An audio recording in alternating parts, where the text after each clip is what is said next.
They were like, well, you were talking shit about ASAP before. Yeah, ASAP used to say some real reckless shit, and I would say stuff publicly about it. Yeah. And he's acknowledged that. Let me explain something to you. ASAP is my brother, man. And ASAP, some years back, ASAP used to talk real reckless about a whole bunch of shit, like was very off code about a lot of stuff. And we spoke about it. We spoke against that. He said a bunch of shit he should not have said. But you know why I respect the brother? I respect him because, see, the thing is, he acknowledged that he used to say fucked up shit. He acknowledged it. And you know what? When you do that, that's called being a man. ASAP has admitted that he said some bullshit, and then he's grown. He's learning. He wants to learn. So he's told me this personally, that he wants to learn and understand history and understand social issues and social justice. He wants to learn, and he's learning, and he has learned. And I can do nothing but respect that. That's what a man is supposed to do. I pop my collar to manhood. Let me tell you something. It takes courage to admit that you've done some wrong shit or said some wrong things, admitting that you've done mistakes or made mistakes. That takes bravery to do that. You know? And that's the thing. When you say something janky or do something janky, really the biggest step is to say, hey, you know what? I said some shit I shouldn't have said. My bad. I learned and I grew and I've done better. See, a lot of the tether class, the problem that we have now, this is why there's a lot of clashing going on. The tethers have been doing fuck shit for a long time and don't admit it and just lie and still lie and talk in circles and make excuses. And then the energy is still fucked up. Y'all bring that bad, lying, scamming, conning energy without saying, hey, man, we were out here doing some scammy shit, man. First of all, we were selling y'all in Africa. We came over here. We were calling you all types of names behind the scenes. We were trying to undermine you. We were getting into your political business, trying to undermine you. Yeah, we were doing some fuck shit. Y'all won't do that. Y'all won't do that. Y'all sit around here and act like you didn't do nothing, and then wonder why we're delineating left and right. And then wonder why there's no coalition and Pan-Africanism. And it's too much bitch assness. So when somebody says, hey, man, I said something I wasn't supposed to say, I was saying some bullshit back in the day, I can respect when you take that manhood step of courage and admit that you were on the bullshit back in the day. Because, see, that demonstrates that you have self-awareness. See, when you recognize your own fault, that requires a deep level of introspection and maturity. And self-awareness, man, that's a powerful trait. And that leads to continuous growth. When you can really do a real assessment of yourself, you're going to grow. I pop my collar to that. And admitting that you said some stuff that was incorrect in the past, that shows personal growth and maturity. Life is about evolving. When people actively work on their shortcomings, they demonstrate that they're committed to bettering themselves. That's an admirable quality. I can't hate on that. And when you say, hey, man, I said some things, I did some things that I shouldn't have said, that shows that you have integrity and that shows accountability. So when you take responsibility instead of blaming others and denying shit, that reflects on your character. That shows moral character. Integrity means everything, and integrity is owning up to your mistakes and striving to make things right. That we can respect that. That's what we tell some of the dudes who act like tethers, because what y'all do, y'all sit up here talking about acquittal is not an epithet. Just because we say acquittal, that don't mean it is a bad thing. And stop it. When y'all do that, now you keep creating bad energy with more lying. You see? This is what I'm saying. This is why, again, I pop my collar to my brother Rock. Yeah, he sets a positive example when you say, hey, man, I said something I shouldn't have said. You learn from watching others. And when people publicly acknowledge their mistakes and work hard towards changing, that inspires others to want to do the same in their lives. Can do nothing but respect it. Also, man, when you own up to some stuff, that strengthens trust. That strengthens relationships. Being accountable and changing for the better, man, that helps rebuild trust in your personal and professional relationships. You see, that shows that a person values their connection with others enough to improve. Like, hey, okay, if I rock with you, I'm gonna do my best to make sure our interactions are good. I'm gonna make sure that I'm doing the right and exact thing out here. You see? And it shows resilience, it shows determination, changing for the better. That's not easy. Sometimes it takes perseverance to break old habits and adopt new habits and positive behaviors, man. And that type of resilience, that's worthy of respect. Anybody who can redeem themselves for real and genuinely and sincerely, I have nothing but respect for that. That shows humility. That shows you can be humble, because sometimes pride, that prevents a lot of people from admitting their faults. So when somebody will humble themselves enough to say, hey, you know what? My bad. I was wrong, man. I shouldn't have been saying all that bullshit about the protest and all of that stuff back in the day. That displays a certain level of honesty. That's rare and it's commendable when somebody can kind of humble themselves and say, hey, I fucked up. I said something I shouldn't have said. That's what a man does. That's not a sign of weakness. That's a sign of strength. And I respect strength, man. And that just contributes to better interactions in the community, man. When somebody's improving themselves, it benefits their family, it benefits their community, and it benefits the society as a whole, man. A place in a world and a society where people take accountability, see, and they strive for positive change, that's a better environment for everybody, man. And with Rock, him admitting what was happening with him and admitting that he would say some little janky stuff, that shows the power of redemption as well. That's the big thing, because everybody make mistakes. Yeah, everybody's human. And my dude didn't let no mistake define him, because what happens when you don't redeem yourself, you say some bullshit and then let that shit linger, knowing it was some bullshit, and then you become defined by that bullshit. You see? So when you redeem yourself, redemption story, see, that reminds us that people can evolve, they can repair their harms, they can contribute positively to the world. And ultimately, respecting those who acknowledge their flaws, and people who commit to self-improvement, that encourages like a culture of learning, forgiveness, and continuous growth.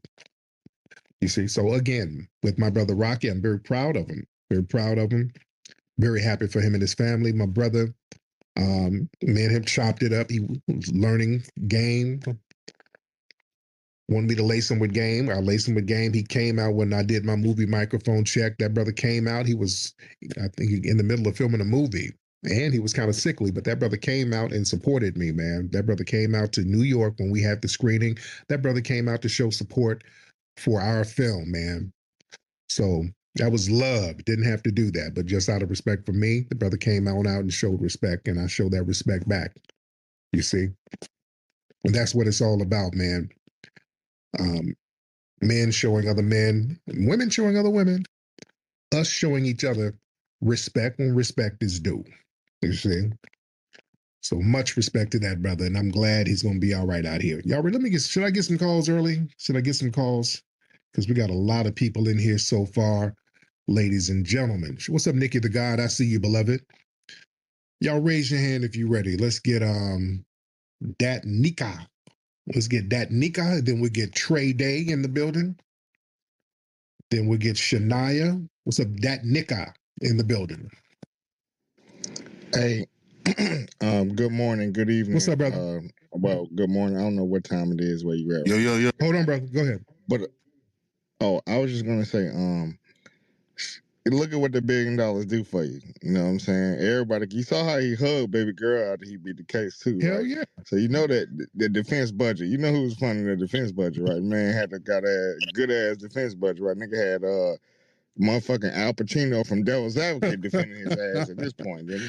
Hell, You know what I'm saying? Hell, look, if my lady was helping out with that budget, I would have jumped over them pews too and hugged her ass. Well, I would have swan Tom Bomber that whole like motherfucking Buff Bagwell. You hear me? Nigga, I'd be fondling the car. But like, yeah, go ahead. But also, like, that goes to tell you what that money do, because California, you guys, you know, shout out to as a nigga in the South, bro. Y'all gun laws are fucking Oh ridiculous. yeah, Like yeah. this man beat the gun laws over that bitch's neck. Mind you, the nigga didn't get shoot. He didn't go to jail. Tory Lanez didn't go to jail for shooting a bitch in the foot. He went to jail just because it was his gun. Yeah, Mind you, baby girl got the immunity plea, right? yeah, That the friend shot that bitch in the foot. yeah. She used his gun to do it. Mm, We know how the laws in this land work now. yeah. So this is how this is a hey Fenty nigga. That's all I can say. Fenty.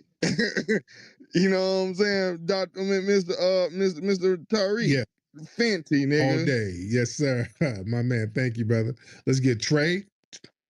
Yo, what up, man? What's going on, How you brother? doing, brother Trey? Man, I'm all right, man. You know, it's funny. Two questions, man. First thing is to that tether, that Nigerian tether we had last night. I'm actually in Nigeria right now, man. I'm about to go outside. Hold on.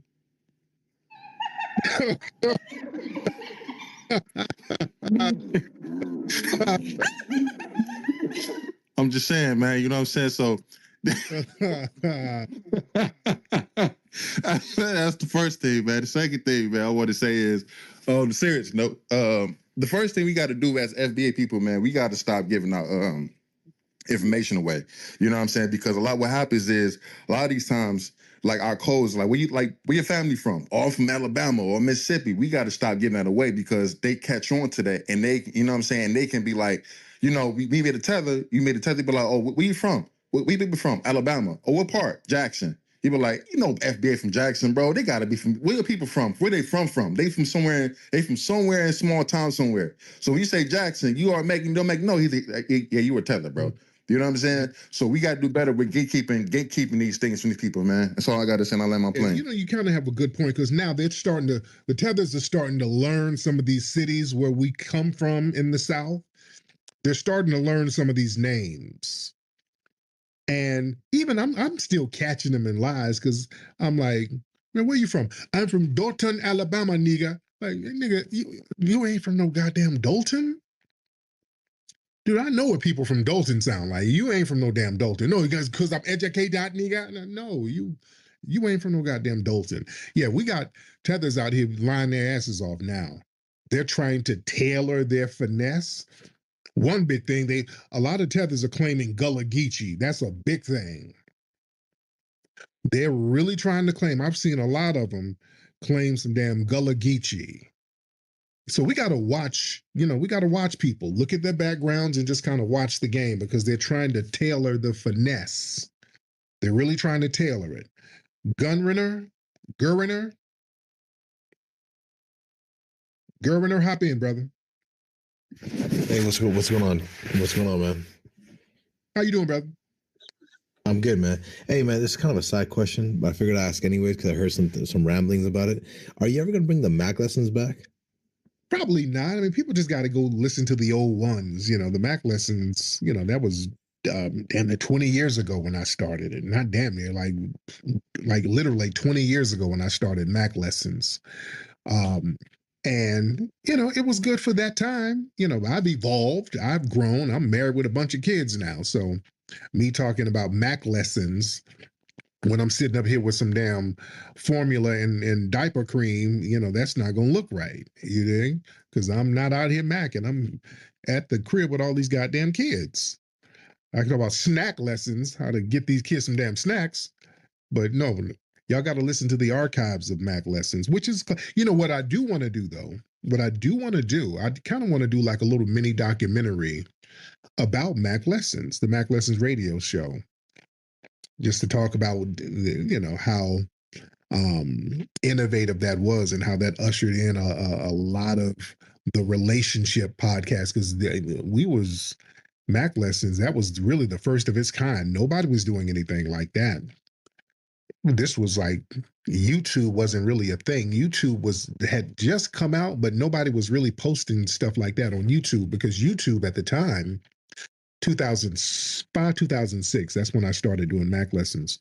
And for those who don't know, they're talking about the Mac Lessons radio show. That was my first podcast.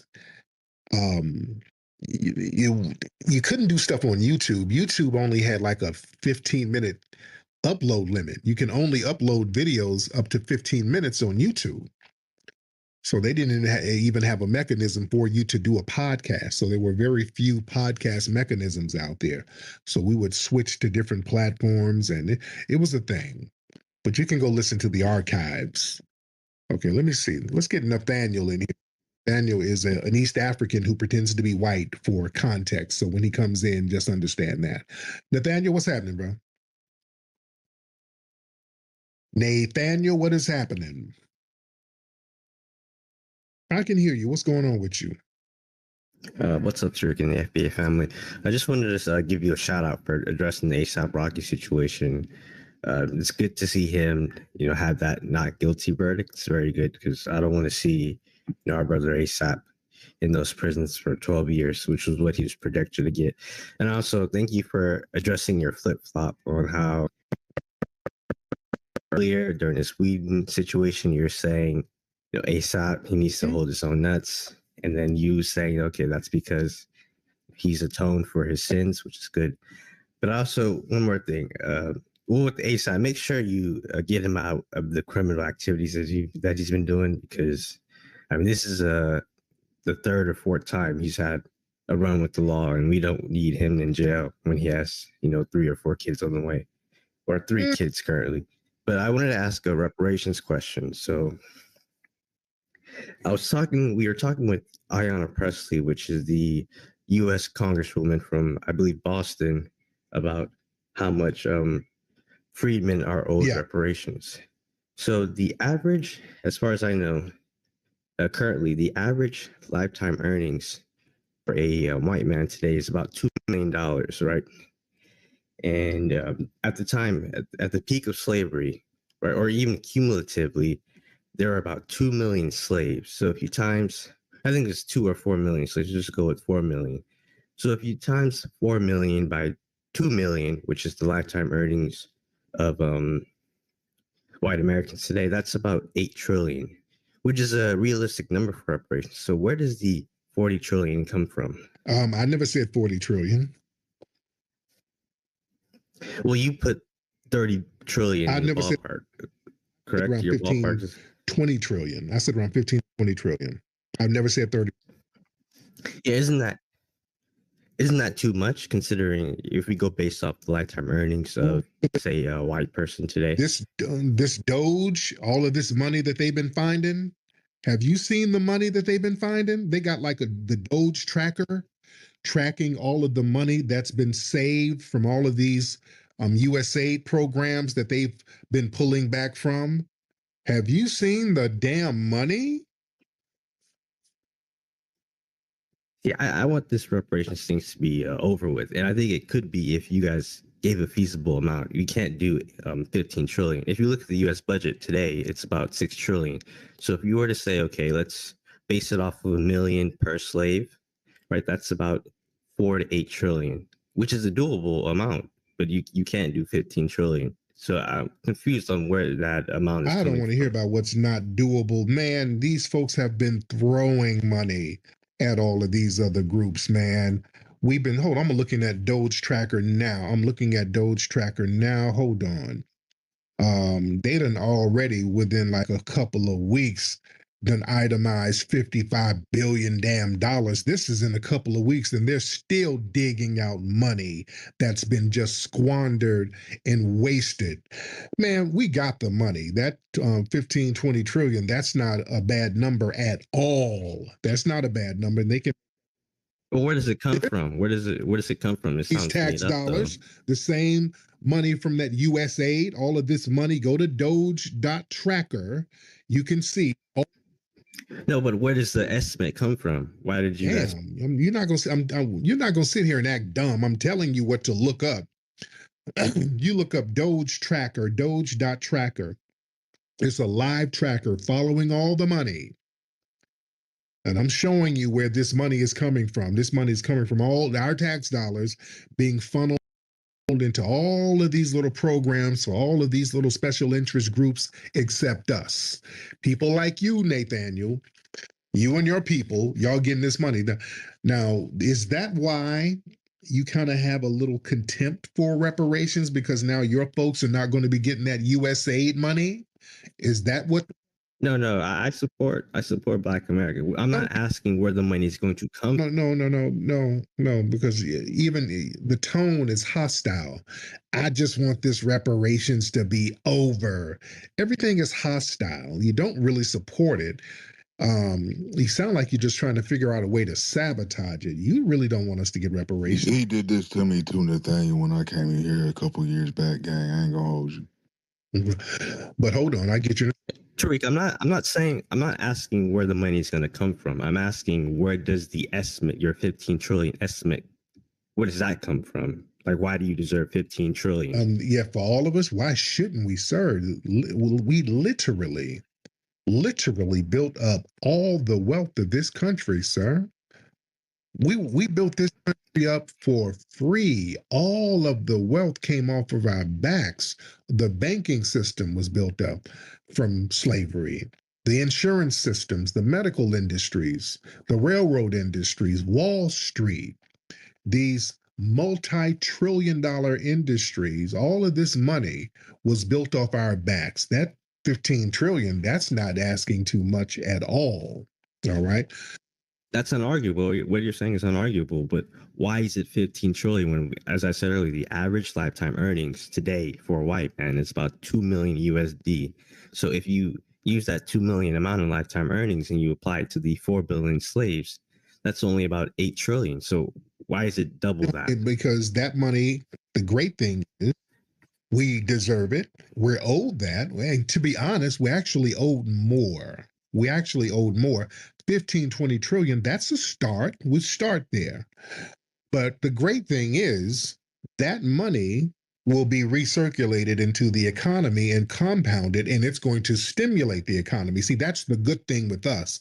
All of these other groups, all of this money that Doge tracking is looking after, that money was sent over to other countries, squandered by these janky leaders over in all of these foreign places. So yeah, that money has just went all to hell. We're not going to send the money to hell. We're going to use the money, build this economy, and have a robust society. Now, Doc, hop on in here, Doc. How you doing? What's How you happening? doing this morning? I'm good, Doc. What's on your mind? You were interrupting earlier, but what's on your mind? I used to. I remember in high school when I was first researching Black history for real. I used to watch Hidden Colors, Yep, and it had you in there. yep, And I remember watching you talk about the Moors yep. in Africa and in Spain and all the great feats they did. And I remember feeling so empowered by that, gang. I ain't gonna hold you. Like, especially as a young bull, like just now learning about like Black history. Because when your third eye open, it's a wonderful feeling. And Yeah. you know those resources and whatnot that you have, especially as a Black young man. You don't have a lot of Black leaders to look up to that are doing things like Hidden Colors on a Right. daily basis, right? So for it just burns my soul up, now that and now it's died down a little bit, but a couple I think 2 years ago, it was during COVID or whatever. I came in one of your spaces and you was riding hard for the FBA thing. I'm not sure if I don't know what it is with that now, but you was really riding really hard for that. Um, and I came in and I was trying to talk to you. You feel me? I was just like dead ass, like, because my parents are Jamaican. Right. You feel me? But again, I fuck with Fred Hampton like a motherfucker. I would have been one of the first ones in the door for him, for real, because I'm like that. But that being said, I came in there to talk to you and try to be like, damn, like, so where does that put me at as a Jamaican young man that give a fuck about Black American cause and Black American plight and want to be a part of the fight for it? And you know what you told me? You remember what you told me? What did I tell you? You told me to get my tether ass the fuck up out of there. Because I didn't know what the fuck I was talking about. You must have said something slick. I wouldn't just say that if you. And this is again something that burns me up. Is that as a leader, You must have said, you must have been in there trolling or something, Because people in this room, how many people we got in here? Y'all know I don't just go start clapping on cats. If you come at me genuine, I give a genuine answer. I don't get on people just because they're foreign. So you must have been in there trolling or saying something slick. I'm an accountable young man. If I did, I would have been honest with you. You Tariq Nasheed, bro. Again, I just told you how I figured out about you. So I'm not gonna come at you no kind of sideways. Because again, even though you was going off of the rhetoric you was going off of, I just wanted to have a genuine conversation with you and figure out what was going on. But then again, you seen my flag and you started calling me a tether and shit, gang. You must have, because and for you to sit here and say that it must have. Hold on, family. How many people in y'all? I'm in here every night. People in this room. Do I just go off on people? Have I ever gone off on somebody just because they had a foreign flag? Y'all listen to me every damn night. There's thousands of people listen to me every single day. You're not going to sit here and tell that. I don't just go off on people because they have a foreign flag. I'm very hospitable to people who are foreigners. I don't have a problem with them. The only time I start clapping on folks is if they come in with any form of disrespect, trolling, roasting, or whatever, then they're going to get it. So yeah, I did that. Whatever you saying is not true. You leaving some stuff out, and this goes. We're talking about. So that's what I'm saying. Hold on, accountability.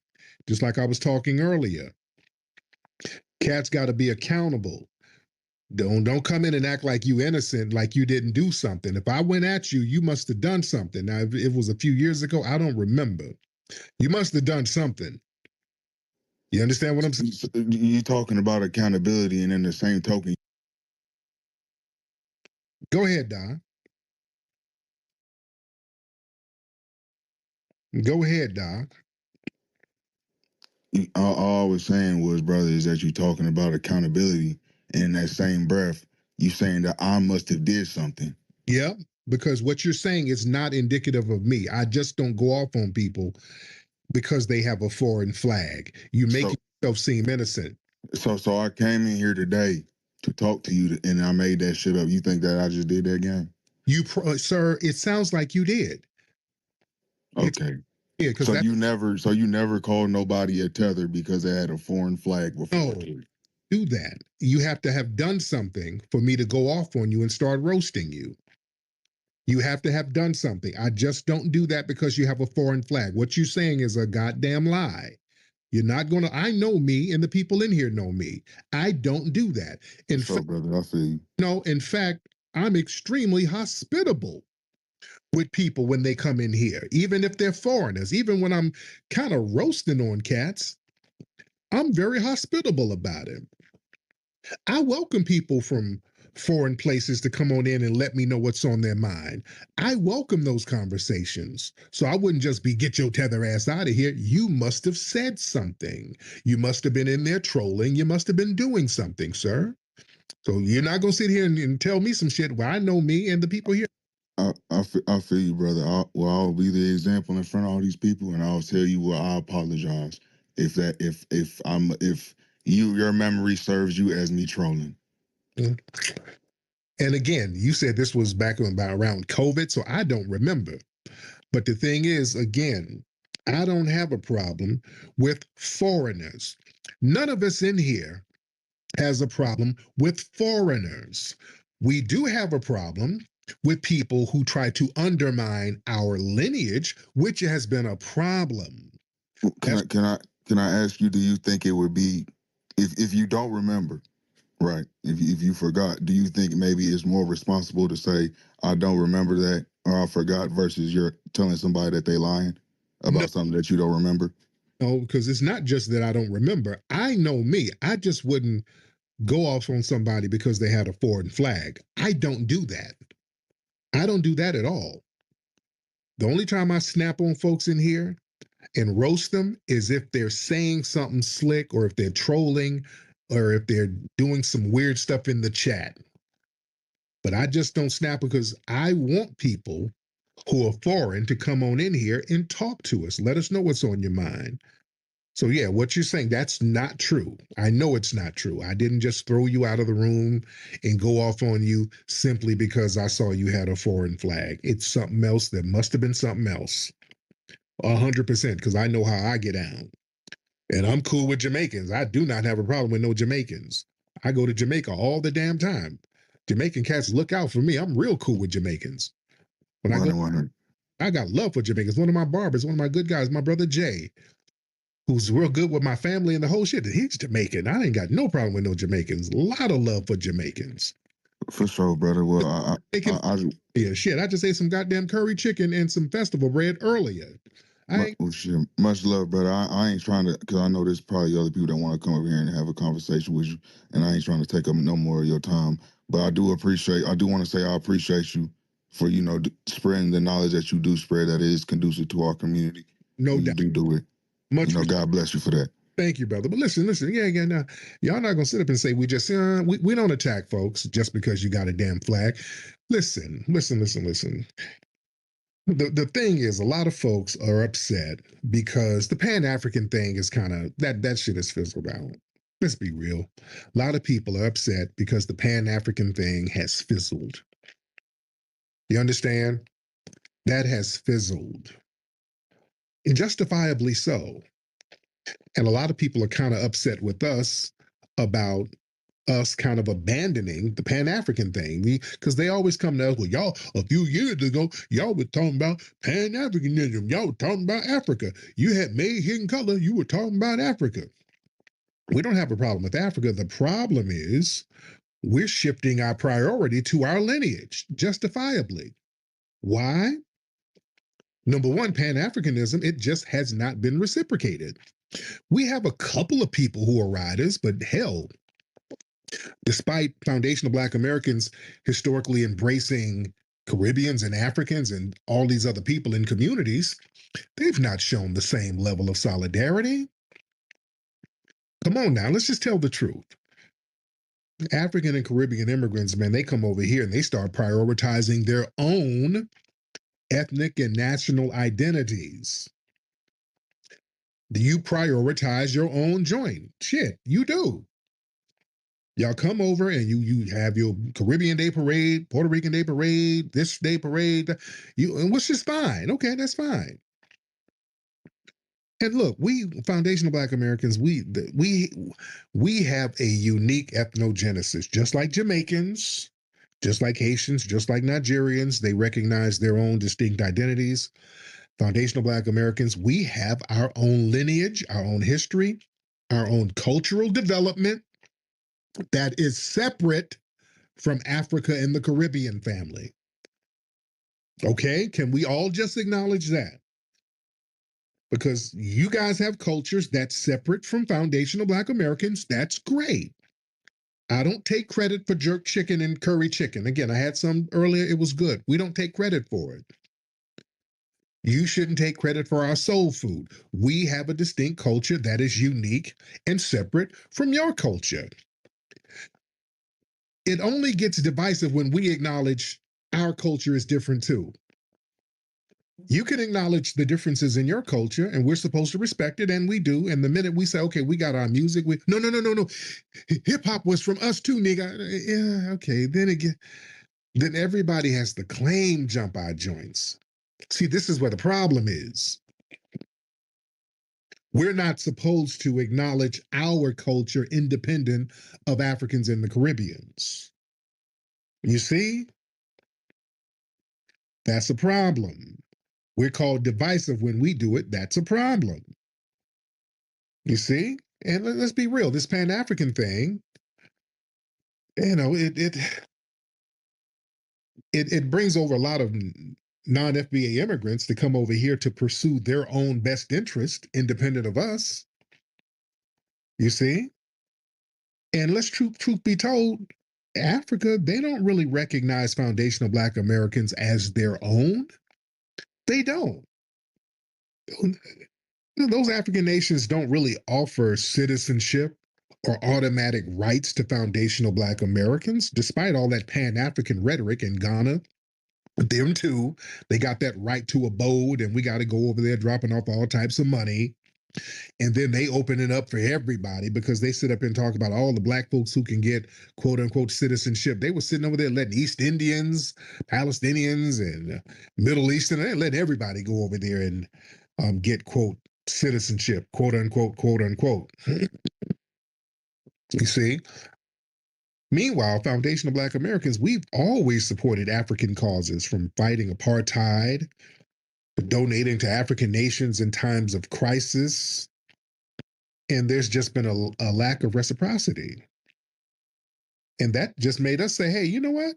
All right, let's focus on what we got going on. Hell, we done sat up here and thrown money and thrown resources and time and energy at these nations over here. We're going to focus on our stuff. Yeah. So we got to just be very real about it. Let me get Robbie Blue in here. First, before I get Rob, let me get Stunner. Stunner, hop on in, beloved. Let's get Stunner in here. She's been waiting for a minute. Stunner, hop in. Right, Stunner. Okay, hold on. This is somebody trying to promote their damn OnlyFans. Okay, listen, women, ladies. Okay, let's not start this. Ladies, let's not start this. Okay, let me take her down. She's trying to promote her OnlyFans. Hold on. Y'all don't come in here. We're trying to have a discussion and y'all raise your hand to get up here and you got your damn titties out and a dildo in your ass. Ladies, come on now. All right, let me get you out of here. Y'all ain't here trying to get customers. And what y'all need to do is get some lotion because some of your titties are very ashy. Stunner, your titties are ashy. Before you get some customers, cocoa butter them titties down. Let me get Robbie in here. Robbie, hop in, brother. Brother Robbie, hop in, sir. Yes, sir. How are you? Oh, it's pretty interesting, and I'm gonna make sure I use codified language. Yeah. So when I use the word raccoon, you know what I mean. Oh. I think the only difference between a raccoon and a tether is one thing. At least a raccoon is homegrown and they're not hypocritical. They'll go out of their way to separate themselves from foundational Black American culture so they can get, goodies for themselves. If you are a person who isn't a hypocrite, you're not a tether. Black folks have never had contempt for other people in the diaspora. And initially, when we were talking about immigration, we weren't even talking about Africans. We were talking about Mexicans, white people here that come here illegally, these Asians, like other people who were outwardly, practicing anti-Black racism and trying to, get democratic goodies. These people outed themselves because we started talking about reparations. We started talking about immigration, and what it is they could no longer disguise their contempt. So the insidious thing about being a tether is you want to use Black people as camouflage, but then you want to have contempt. To me, that makes you a freeloader. You know how you can have somebody who lives at your house, they don't really respect you. It could be a stepchild or a friend. Like the only reason you're letting this person in is because somebody else co-signed. But then after a while, when you start putting two together, you be like, the devil, Judas is at my dinner table. I'm not Jesus. I'm not here to wash your feet. And I ain't taking nails in my hand. That's what they want. They want us to be the Luther King sacrifice. They want us to do all the dirty work, and then they can hide behind maybe people in the diaspora that don't have contempt. But in reality, the main reason why the hit dog always holler, because they're like, if these niggas get reparations, the delineation means they no longer can be a hypocrite and they no longer can take advantage of our kindness. And the only other reason why they get upset about immigration is because deep down inside, they know that they try to deny white supremacy. And they know, white supremacy may practice discriminating against, melanated immigrants. So it's like if you're a hypocrite and you're not authentic, you're the only person who's going to play this 3D chess and pretend like what you're saying is trigonometry. What it really boils down to is they don't like the fact that you highlighted that they're a freeloading hypocrite. This has nothing to do with people in the diaspora. It's just the fact that you're lower than a raccoon. Because at least a raccoon doesn't try to pretend to be a hypocrite. We know exactly, like you say, who our raccoons are. But when you blend in and you act like you're Judas, that means you will sell us out for 30 pieces of silver. In this case, 30 scoops of Jollof. And I land my plane. My man, thank you so much. Man, yeah, you know what? The thing is, man, a lot of folks, these people are upset that we ain't really pushing that Pan-African thing because now there is no good PR for Africa no more. Because we've been the PR firm for Africa. We have been the ones propping Africa up. It's been foundational Black Americans propping up Africa and the Caribbean, to be honest. That's why they always talk about hidden colors and all the pride they felt and all. Yes. Hell, I did 1804. Nobody was putting movies like that together. I put over $1 million in a movie about Haiti's history, because I thought it was an important history. Because a lot of these folks don't give a damn about their homelands. They don't give a damn about the history of nothing. So we were the ones propping this stuff up. Now that we saw how vitriolic the people are towards us, we're like, all right, we'll let you do you. And they're like, oh shit, oh, hold on, nigga. Because they'll talk a good game, but nobody hates Africa more than African immigrants over here. Nobody.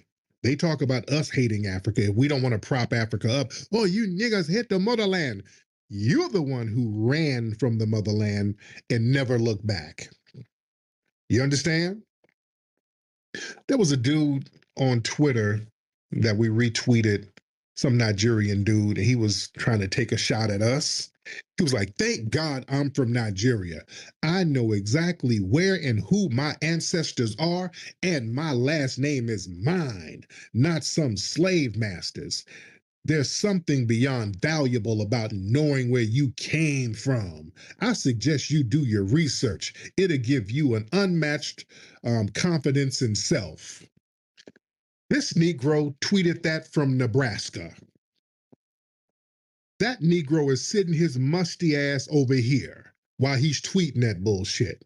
And then we gently let him know, brother, y'all didn't get last names over there until the damn 1880s.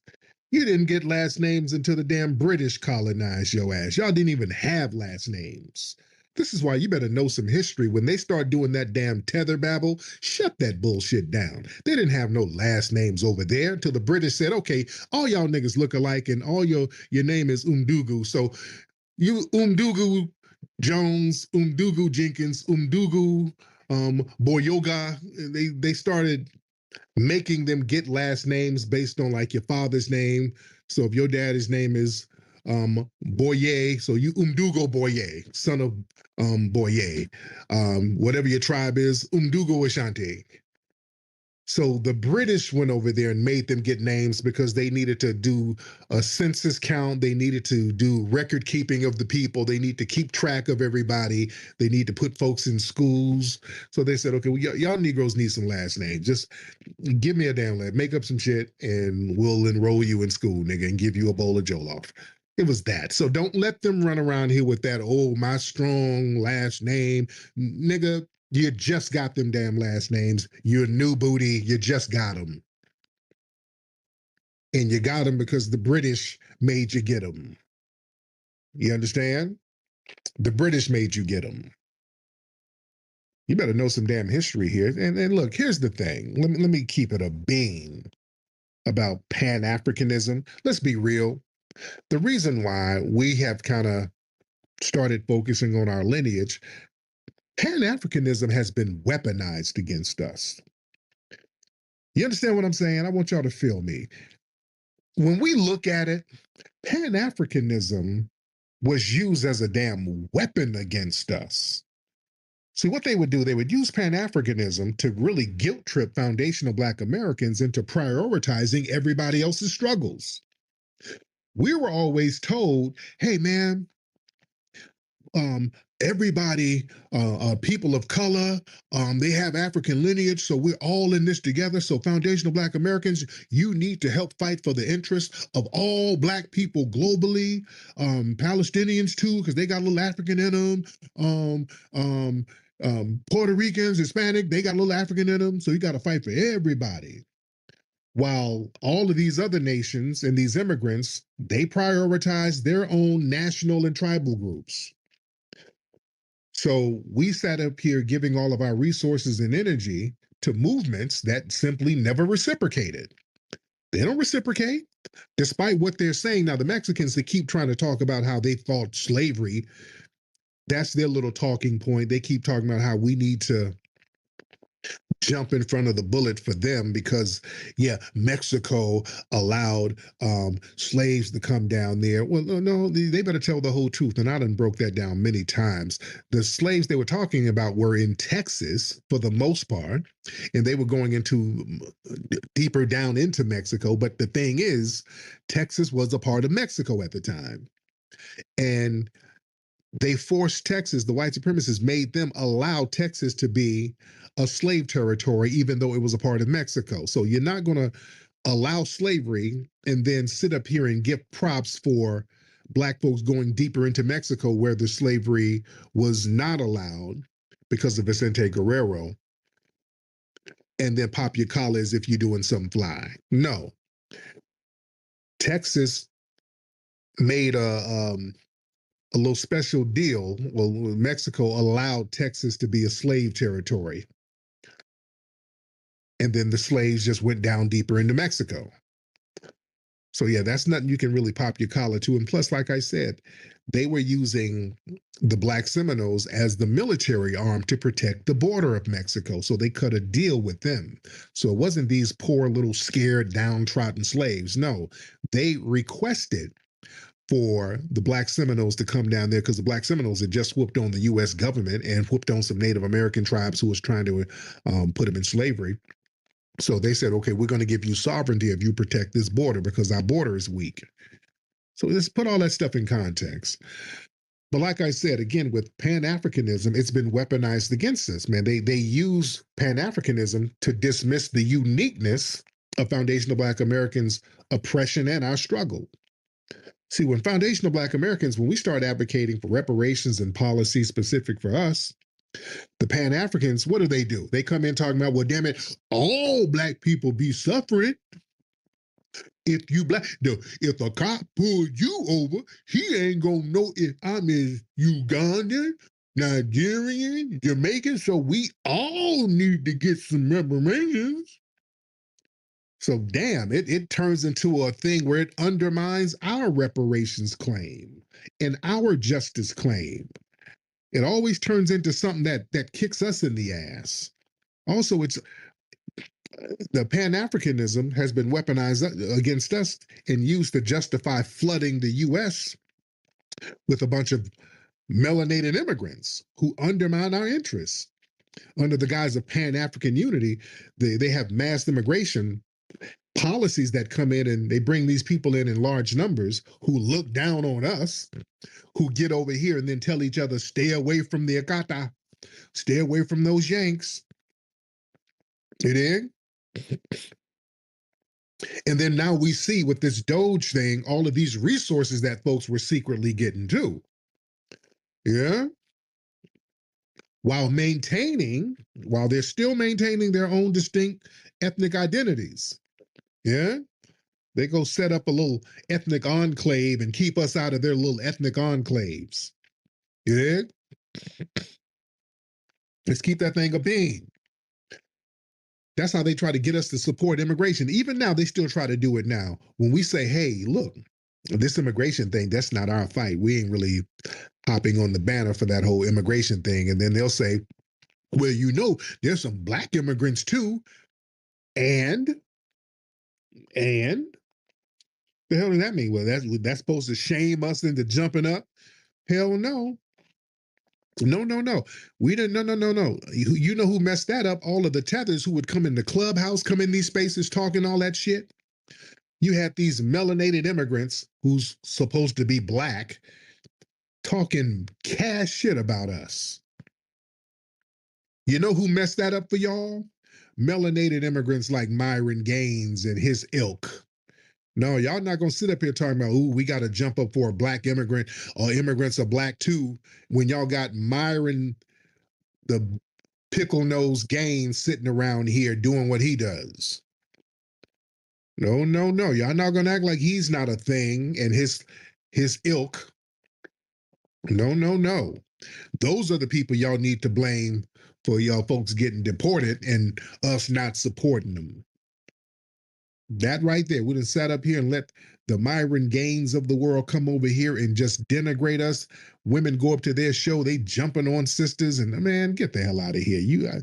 I wish I would lift a finger out of y'all mind. Yeah, we good. We're good. And I want y'all to notice something, because here's the thing. Notice some of these melanated immigrants, they don't really denigrate or criticize Myron Gaines. Y'all notice that? They don't really denounce some of his actions. They look at him as a fellow immigrant, and they share the same views as that dude. A lot of them, they share the same views as that dude. Let's be real. Not all of you, but hell, a significant number. But like I said, man, Pan-Africanism, that's been weaponized against us, man, because that's been used to silence our foundation of Black American identity, man. You know, when we assert our unique identity, they start talking about, well, you niggas are divisive, you're anti-Black. Nobody tells Nigerians to stop being Nigerian. Nobody tells Haitians to stop identifying as being Haitian. It's only us. We're forced to be generic Negroes. We're forced to be some generic ass Africans. We can't separate ourselves and define our own lineage and recognize our own lineage. We got to be some goddamn generic ass Africans, which we're not. We're not generic Africans. We have forged a long, deep rooted ethnic and cultural identity. Our identity as foundational Black Americans is longer and deeper than most of those identities in these African nations. I'm going to say that again. Our identity is longer and deeper than the ethnic identities in many of those African nations. Those African nations are relatively new. They've been remixed a million times. I'm not trying to denigrate Africa, but we're just going to get some straightening, because cats ain't going to come around here acting like we don't know history. You're not going to come over here acting like you got some deep rooted damn history that's documented. No, you don't. Y'all been flipped, remixed. Them countries don't exist. Where's that doctor? What's that guy who calls here all the time? That loud dude. Because somebody was pointing out, like, Nigeria was named by Flora Shaw. It's named by a white woman. And he was up here trying to explain, oh, no, nigga, the name Nigeria is for the Niger River. It has been around for a long time. That name has been around. And they said, no, dude, you explaining. Okay, that area wasn't called no Nigeria. There was no such thing as Nigeria until the British came and then said, okay, all y'all Negroes over here from that little kingdom, from that tribe, from that little area. There were about 5 or 6 different areas over there. Benin, Eredo, just a whole bunch of different little tribal areas. There was no such thing as Nigeria. Till the white supremacists went over there and said, hey, y'all niggas about to be something called Nigerian. And that's what it is. So bring your little black asses over here. So we're gonna carve a little circle here, and boom, there you are. You're Nigerians. We're gonna name this area after that river where y'all Negroes drink. And we're gonna call it Nigeria. And whatever little tribe you're from, just bring your little asses over here. Those tribes over there stay on that side, because France got that part of the area. So yeah, you guys are gonna be speaking French over there, but we're gonna teach you little ashy Negroes English. So let's get some of that shea butter on you and come on over here in this schoolhouse. Yeah, it is what it is. I'm not saying that to be vitriolic or to demonize, but that's what it was. But again, the thing is, Pan-Africanism has been used as a weapon against us, primarily because what it also does, it prevents us from holding some of these tether classes accountable. You see, when we start calling out some of the anti-FBA actions from certain African and Caribbean immigrants, they start talking about, oh, we're supposed to be together, nigga. You're not supposed to criticize me. Pan-Africanism, Marcus Garvey. They start talking all that shit. No. Because see, those same groups, they feel free to openly criticize us. Yeah, nobody slaps them with the Pan-African ruler when they're calling us Akatas and Jarirs and Abids and all of these negative names. They call us all types of names. They sit up and say we got to stay away from them all day, and nobody slaps them with the Pan-African ruler. But the minute we say, hey, wait a minute, we don't really want this person coming at the reparations meeting talking about we don't need reparations because he's not even from the lineage. What is this? Is divisive, nigga. We're supposed to be all in this together. No, I don't want to hear all of that Easter speech shit. If people are off code, you're going to get called out. They try to use Pan-Africanism as a weapon to stop us from calling out the fuck shit, and we're just not going to stop. People are being called out genuinely for real janky ass behavior. That's what it is. Let me get some calls in here. Let's get Thomas Sheck. He's from over there. I think he's Nigerian or from Niger, from one of those places. Thomas Sheck, hop on, brother. Thomas Sheck. I can hear you, sir. What's happening? Yeah, man. This immigration issue, Africans are not really tripping over it like that. It's your fellow Americans that are tripping over it. The Mexicans, the Latin, it's just Americans that are, because of proximity, they're the ones who can come there illegally. They're the ones tripping over it. Africans not like, for the most part, Africans are legal immigrants. But yeah, some of them kind of overstay the visas and all of that, because that's what happens too. A lot of cats come over on like a little temporary visa and just never leave. So some of them are kind of getting a little concerned about those visas being looked at because, it's so flooded. A lot of times people just don't look into it. So if you're here for a number of years and ain't nobody looking into that visa, and then if you're able to drop a damn anchor baby off over here, you good money. So now that Trump them and because don't think that the Africans ain't tripping. No, because there's people, pregnant women trying to hop on planes, getting asses over here, and they're getting stopped. So yeah, they do have a problem with it. They're stopping some of them pregnant ass women coming over with baby formula and bushmeat. They're stopping their asses from that shit, and a lot of people are very nervous about it. Nah, but that's just a really small number and the way you're talking about it is like that's the whole scope of the problem. Okay. You keep mentioning Africans, but it's your fellow Americans that have a problem with this, and you're not addressing that. You keep saying Africans. You keep referring to Africans. What are you talking about? What are you saying? I didn't know what you're talking about. You kind of putting words in my mouth. I don't know. What are you saying? I said it's your fellow Americans that have a major problem with this immigration issue, not Africans, because we don't come there illegally for the most part. There might be some here and there, but for the most part, it's your fellow Americans. But dude, y'all do come over. People do come over from Africa and they pop these anchor babies off over here, sir. They do. Let's not act like they don't do that. So yeah, they do. They come over here running a play. Come over here dropping off anchor babies all the time. What's the percentage, sir? I don't give a.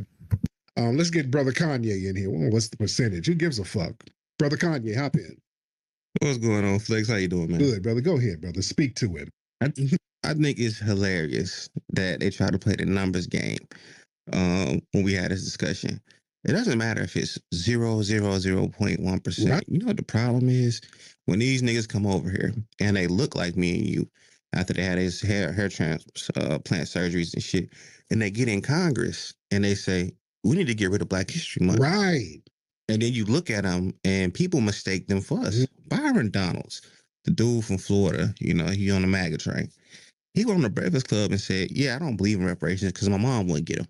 He said, well, she's Jamaican. Mm-hmm. So you're pretending to represent Black America while actively pushing against reparations. That's more damage than any white supremacists could possibly cause.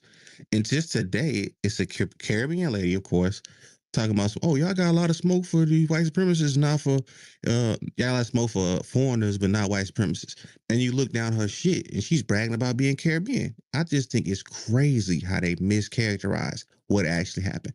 We ignored these snide comments you niggas been making for years.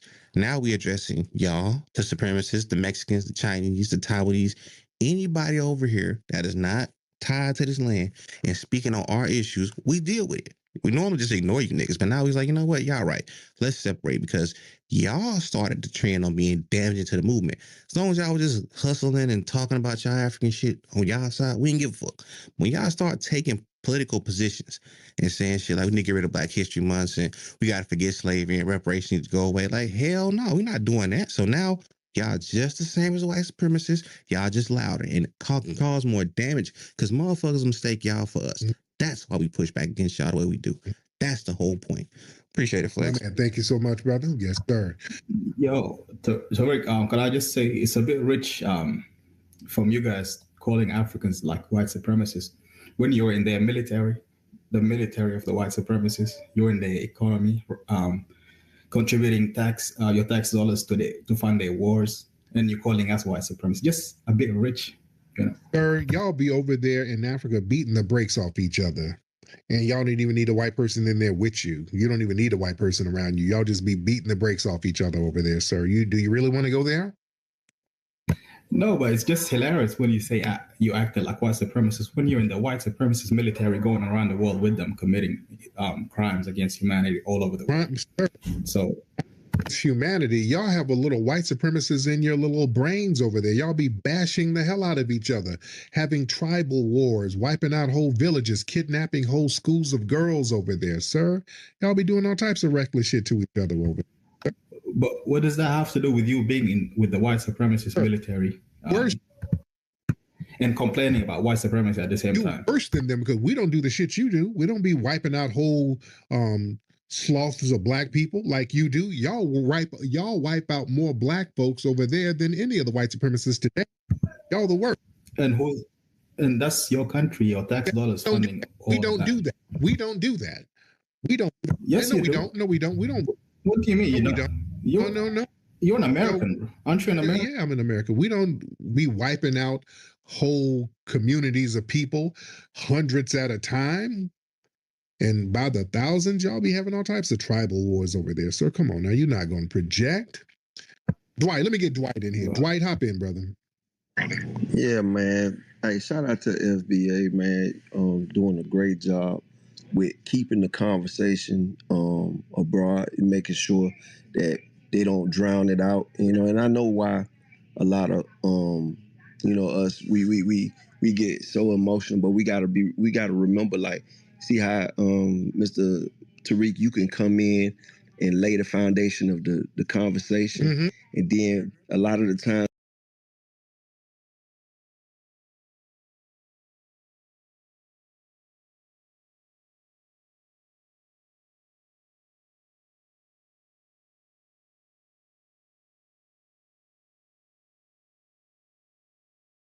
a lot of times we're so passionate about what we are talking about, so it comes off to them as, okay, well, fuck it, we can't talk to them now. You know what I mean? But if we all the resolution to this, to me and my idea is, okay, well, we lay this foundation, but where's our muscle? Where's our real muscle, right? And then we have all these other different cultures that, like you said, are tethers that's just laying in the bushes waiting to pounce on the real movement to push this forward, but we don't have our own muscle. So now we got to come together. What's the muscle? Where's our army? Things like that. But I look at it also as this: like, if we have people playing their positions, like you go in, you lay the foundation for the conversation, and then once we get all the emotional people out of the way, then the neutralizer comes in there, and then you let them know, like, look, we ain't here to hear nothing but how much paper we are owed. And it's my man, thank you so much, bro. Let me get C Capone in the building. C Capone.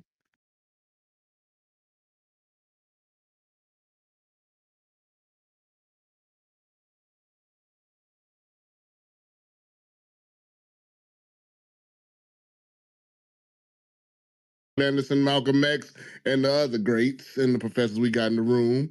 Just want to appreciate all the work you do for the culture, the lineage, and the people, and educating these musty mouth ass meerkat eating tethers. I am so sick of these motherfuckers, man. I mean, excuse me for cussing, but I'm gonna have to get on Thomas Shack, whatever the hell his name is, because he got pictures of real soldiers, on his timeline, and he ain't even doing the work. How is musty motherfucker gonna come over here and tell us, oh, you got waste our primacy? Waste our primacy? Look at you niggas. Look, motherfucker. I don't know where the fuck you from, but I know you ain't from Burkina Faso, because we take them niggas seriously. They some real riders over there in the nation getting their shit back from the white folks while your ass getting slapped up, eating porcupine kebabs and all that shit. We ain't with all that. You know what I'm saying? We've been here fighting these motherfuckers for years. These white motherfuckers ain't running nowhere. We ain't running nowhere. So you got two beasts locked in a cage, nigga. You know what I'm saying? And every time that food bowl come out, we gonna want to eat too. Mm-hmm. We don't sit there and say, "Oh, white man, please, please," begging on our knees, giving this motherfucker sugar cookies and shit, and then sitting in front of their front yard using their internet. You know he gonna come and kick your ass off his lawn in a minute. You know, so yeah. My man. You know, don't come over here disrespecting FBA culture, talking about we with white supremacy. Nigga, we been fighting white supremacy for 400 plus years, nigga. And your little wet foot fleeing ass gonna come over here and get passport stamps on your raft and shit, talking shit. I bet you ain't even over in Africa, motherfucker. So shut the fuck up, learn something while the great brother Tariq is talking, and take some notes and take back to your other tether friends. Shit, with your musty ass mouth. I bet you smell like motherfucking warthog piss right now, nigga.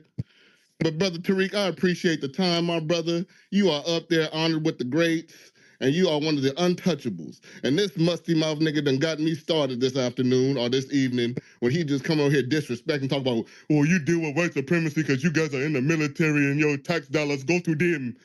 Nigga, shut the fuck up.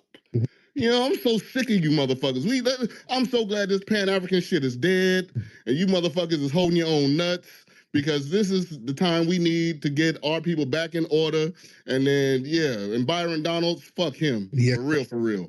You know, he's a Haitian coming over here talking like us, looking like us. And I was looking at this dude the other day talking about, yeah, I don't support reparations because my mother's Haitian. She came here. So he's an anchor baby. You know, we checking all anchor babies, all musty tethers, all you other motherfuckers who in Congress, the congressional back talkers, all y'all getting, your wake up call. You know, because the grassroots, we ain't playing no more. This is a generation of straightening. You know what I'm talking about? And my brother Tariq, you know, God bless you and all the work you do, my brother. You are one of the untouchables. And I wish a motherfucker would talk dirty to you in front of me. You know what I'm talking about? Yes, sir. Yeah, so yeah, brother, you know, keep doing what you do. God bless you. Love, peace, reparations, and delineations and deportations. Thank you so much, brother. Yes, indeed, brother. Very passionate. Respect to him. But go ahead, Thomas Shed. Go ahead. Any last words, sir? Go ahead. Yeah, Tariq. Look, I won't even get with all of that because I know the truth hurts. So I understand. What's the truth? The truth is that he's talking about us Africans being complicit with white supremacy. When my country, bro, we're in some next level shit. We kicking the Europeans out of our country, not like you, in their militaries and paying their taxes and funding their wars. We're kicking them out. You're from Nigeria. You're in Britain now, but you're from Nigeria, right? Yeah. Okay. So how are you kicking them out and you over there in Britain? Me personally? Yeah, you. Are you talking about me as an individual or like as the whole country? Y'all always talking about what y'all doing, but you're never over there. Yeah, we are giving them the business. Where you at? Ireland, nigga. So you over there in Britain. You're not even over there. So I'm talking about my country, not as individuals, because we can point out individuals all day about every society. You bounced. You're trying to see, that's how I know you don't have nothing to say to no, Look, you don't have nothing to say because you bounce. You're not even over there. Y'all flee and then talk. You doing? Did you bring some hyenas over there to England? That's like one foundational Black American in Asia, and you telling him, you're not a foundation, you don't fight for your rights. Yeah, stuff like because one person is out there. And we don't get it because y'all always flee. You flee and then start talking about all the stuff you doing when you ain't over there. That's the thing. Yeah, we over here doing big things in the motherland. Where you at now? Scotland. Come on, let me get Brother Kanye back in here. Good grief, man. Brother Kanye, what's that, brother? Hop on in, Brother Kanye. Yeah, don't mute. I mean, wait. I'm sorry. Where you from again, bro? Thomas Jack? Go ahead. Yeah, where you from again, sir? Tashmark? Tariq knows, man. It's Niger. No, I'm asking you where you from. Thomas, go ahead. Niger. Okay, gotcha. Real quick question for you. What's your thoughts on the European Union? The European Union? Yes, sir. It's a hegemonic organization. That's how I can sum it up. Gotcha. You realize that they funded more genocide around Africa than anybody else? Yeah. So why are you there? They're the enemy. You pay taxes there? No, I just went on a student visa to study and go back to my country. Bruh, you have a British accent and you're saying that we uphold ICE. Dog, do you understand the amount of atrocities that Europe in general, not even going to talk about Britain, but the European Union as a whole has committed against the entire continent of Africa? What does that mean? We uphold white supremacy. America did that the same thing to Black Americans, but you guys are not leaving black. No, they did not. First off, we fought them in this country. Yes, we did. Yes, America didn't commit. Civil Rights Bill. They had two choices: Malcolm X I'm talking about or Martin Luther King. They chose the peaceful. I'm talking about the atrocities they committed. Okay, let's talk about it. What atrocities did they commit in your homeland? And you fight in their militaries for them. Gotcha. Real quick, hey, that's the funny part. You remember that Rwanda when they had the Hutus versus the Tutsis and they murdered like millions of them, and then they bought those machetes for about 10 cents a piece from France. And then when they murdered all those people, they put a mass grave. Guess who threw grass seeds over those graves? The French, which is a part of the European Union. And right now, to this day, there's a place called the Congo. Have you heard of it? Of course. You know what's going on right now? Of course I do. What about Burkina Faso? You know what's going on with that situation? Burkina Faso is fighting back. Yeah, but guess who is supplying the rebels? Yeah, I understand it's France because what happens when you fund both sides of a war? They're funding the rebels. They're not funding the government. To this day. The British are part of that too, by the way.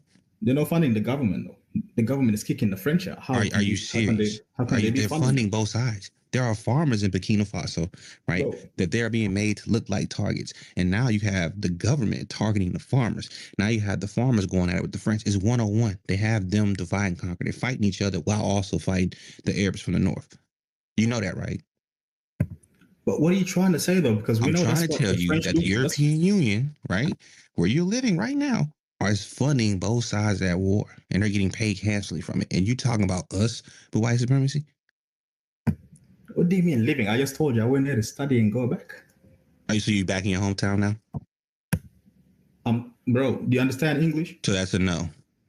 I just said I'm studying currently. How long you been studying? 3 years. Gotcha. You full of shit. That accent is thicker than 3 years. You've been there for a long time. But appreciate it, Tariq. Listen, you know me better. And lie. You know me better than myself. We can't argue because you know me. How long you been in the UK? Now we get into an interrogation. Exactly, because you know you've been there longer than 3 years. Like, see, when you can't deal with the point, you run to make it personal, just like your leader, Tariq. It's not personal. It's literally just a conversation. You said that we support white supremacy. No, I didn't say you support it. I say you fight in the military. You said we joined the military. I joined the military. I know what you're trying to do. I know what you're trying to do. And you fund their wars. And I'm telling you right now, the very place you at right now is currently funding multiple wars across the continent you call home. But what does that mean, though? I want you to think about it. They're funding, actively disrupting, right? They're doing that, but you're doing it like what are we doing? Are we actively disrupting in a nation right now?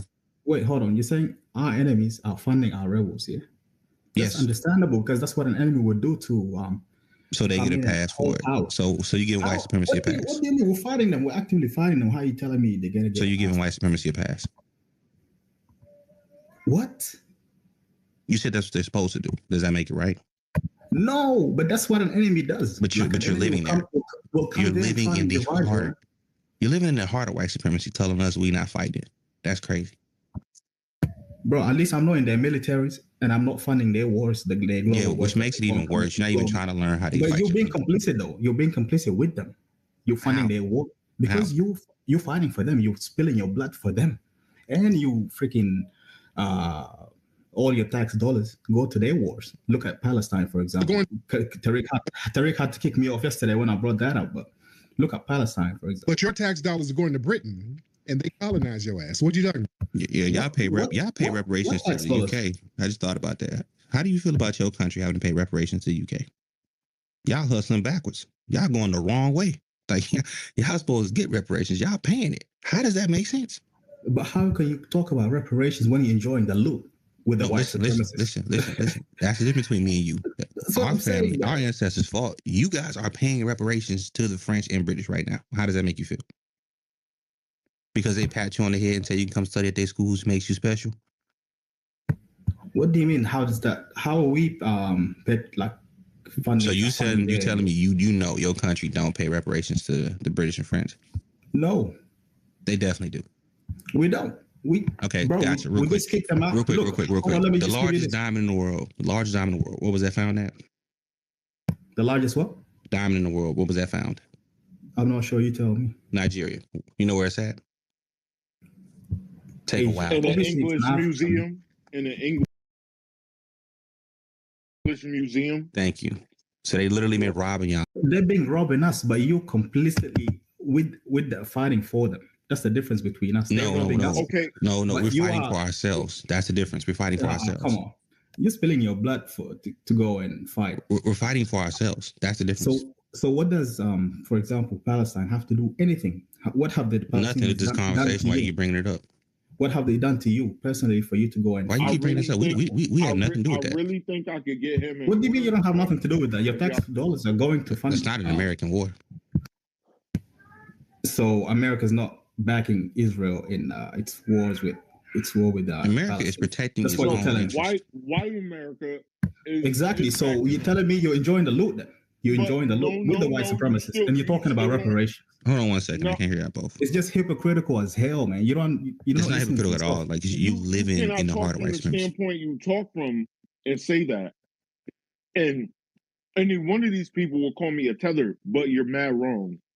So don't do that. It's because that's why we have this divide and this delineation. When you make points like that, bro. Bro, I don't care about no delineation. I don't want to. Look, that has nothing to do with me. I don't care about that. Hey, bro, I also don't care about what you're talking about. It's like you're threatening us with delineation, like we give it. No, like I give a damn. I come from immigrant roots, but I'm still. My family has still been here for 5 or 6 or 7. Bro, your personal life is your personal life. I don't give a damn about it. I don't know you. Yeah, you don't care. That's what the point they're making. Are you dumb? You're making a person. You're talking about yourself. You're talking about you come from immigrant background. I don't give a damn where you come from. Other people who come from the same fucking lineage that I come from, bro. We've been here since the start, dog. Whether I'm Ecuadorian and black on one side, and I'm Crucian and black on the other side, but I'm still black, bro. Like, but when you say shit like that, you're proving their point. They're telling you you don't care about American problems. So you have no business speaking on American problems, and you are so caught up in yourself to where you don't fucking understand where these people are coming from, bro. Like, you have no reason to speak on their issues. You don't benefit. No, I'm saying they're being complicit. I'm saying Tariq, they're being complicit. You know what? Real quick. Whatever your name is, you do realize that a lot of I don't know if you've been to Tel Aviv before. There are a lot of Africans, probably from your country, who join the IDF as asylum seekers. Exactly. You understand that, right? I was going to say that for last. So what do you say to those people? Africans from where? From all over the continent, come to Israel to join the military, the IDF, as asylum seekers. I've seen it before. Not only that, I'll do you one better. All them Africans that went over to Ukraine to fight that war, and them Ukrainians still treat y'all like y'all ain't shit, bro. Not to mention the ones that sign up for the military here. Them Ukrainians still treat y'all like you ain't shit, bro. Not to mention all the ones that sign up for the military here. You know how many times I had to explain to somebody how to eat their food when they come over here? It's just a bit rich when you are complicit with everything the white supremacist does. So now you switching the subject. Hold on. You're complicit with everything the white supremacist does, and you come and criticize the white supremacist at the same time. You can't be taken seriously that way because you're enjoying every single thing the white supremacist is getting. You say that right now, sitting in Britain, who has literally robbed the entire third world of. They created the most independent days in history, and you sitting here using a Wi-Fi, telling us that we support white supremacy. I'm just an individual. I'm addressing you as a nation. Yeah. So as an individual, why didn't you go to a school in your home country? So wait. Hold on, Kanye. We're gonna get to that. Better. Yeah, exactly. No, don't dodge that question. Why didn't you go in your own country? We'll come back to that brother speaking. Let him finish. I'll answer. Oh no. Why didn't you go to the prestigious university in your country? Because if you consider the best and the brightest, and they pluck you away from your country, why Who not said stay? who said we're the best and we're the brightest? See, that's They didn't let you come over for no you're reason. projecting inferiority complex right now. Who No, said it's not that? inferiority. It's me understand how the world works. See, No, this no, thing no, No, but called no. who said that? Kanye, No, like Kanye, is who said we're the literally best what and they we're the do. brightest? Who said Kanye, that? no, they're not the best and the brightest. They come over on them same H-1B that them Indians come over and they get a whole bunch of subsidies and then just end up being subpar like they think the rest of And us they are stay over over there. there. No, they stay here. They stay No, here he's in on the he's in the H-1B. UK right now. Oh, oh wow. Exactly. He's in the heart of white supremacy, right? Where they stole all of that wealth. Yeah, the And monarch. he's They telling still us have a we monarchy, bro. benefit from it. Y'all still technically have slavery over there. We still answer to a monarchy. And I'm talking to you as somebody who is considered a tether. This is why I told you you probably should not speak. And we wouldn't consider you, and by the way, we wouldn't consider you a tether just because you're foreign, by the way. So you would not be considered a tether just because. So how am I tethered? Now you're a tether, Tom, because you are not. How? What's the definition of that tether word? You, right? What you're Appreciate it, doing man. Thank you, brother. is what you're No, doing. because I heard Tariq one time say somebody that's pretending to be Black You make it American and hard comes to for undermine, me. but I'm not You pretending make to be it hard anything. for niggas like me to make a point because you're proving their point. Right. And look, and thank y'all for the call. But look, T. Thomas Yak, your tether is somebody who does things to undermine us, and that's by lying, pretending, just doing very deceptive things, doing types of. What's deceptive about what I said? I mean, you said so much that's so damn deceptive. God, you. Point one. By talking about we support white supremacy when you're sitting up in damn Britain giving your tax dollars to Britain. All right. So as a foundational Black Americans in the white supremacist military or not? Sir, we live in a global system of white supremacy. You're sitting up in the heart of white supremacy, sir. You're not answering the question. Are you in the military or not? Sir. You are in the heart of white supremacy. You're not at liberty. I'm saying you're not at liberty to point fingers, sir. You're from You're from Nigeria. That area, do you know how deeply ingrained that you guys were in the slave trade over in that area that became Nigeria? It became Nigeria later, but it was Songhai, Hausa City, Dindi Kingdom.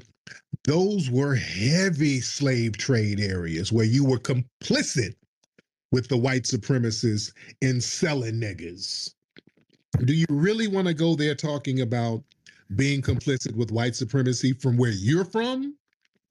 No, but we own up to that though. But the difference between you and I is that you complain about white supremacy while you're fighting for the global.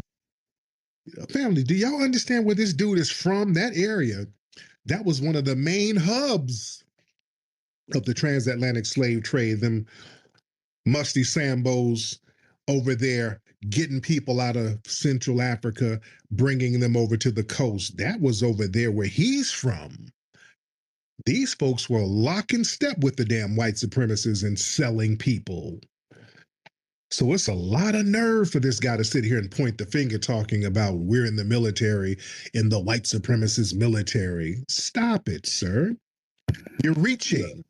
But we're not asking the white supremacists to give us reparations while we're fighting for them to maintain the white supremacy. That's the difference between us. No, because you're a coward. We're telling him, you got raped and pillaged, and then you fled your homeland, and you don't demand any compensatory justice because you are cowardly. We are standing up to these white supremacists, telling them we want what's owed. We ain't begging for nothing. We're telling them what's we stand against them in different ways. That's the difference, sir. We didn't flee like you. We're not in another country. Your ass is in Britain. You left and abandoned your homeland, sir. And you went to the belly of the beast, and you're not demanding anything. You're just grateful that you can sit on a toilet that flushes and you're not getting flies on the bushmeat over there no more. Bro, we just kicked the French out. When are you gonna kick this white supremacists out of your country, man? You kick yourself out, sir. When are you gonna kick this white supremacists in your country out? You're not even over there. You can't sit up here and talk about what we did. You kick yourself out, sir. You're over there eating jollof and crumpets in London right now, sir. All right. Let me get some more people. I'm these tethers. God. Okay, let me get some more people. That tether logic is a monster. And blue collar. We got a white man up in here. Speaking of white people, let's get blue collar. Tariq Nasheed, how's it going, man? Hey, blue collar, how are you, man? You're not drunk or nothing, are you? Because we get drunk white men calling around this time every night. No, I'm not drunk, but I am a little smoked out, but yeah, I'm not drunk. There you go. What's on your mind, blue collar? What city are you in, by the way?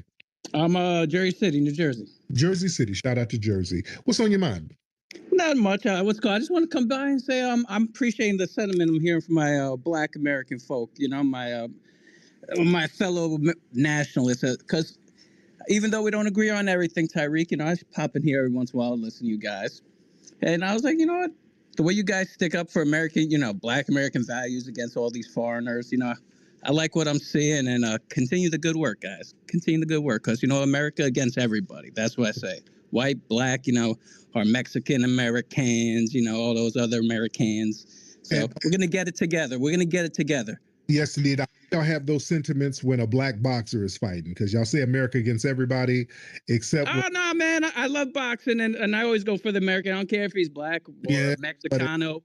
Yeah, okay, because y'all will change flags when it's. Oh no! Fuck the Europeans, bro. I don't like the French. I don't like any of those European sons of bitches either. It's all American all day, man. The Brits, the fucking.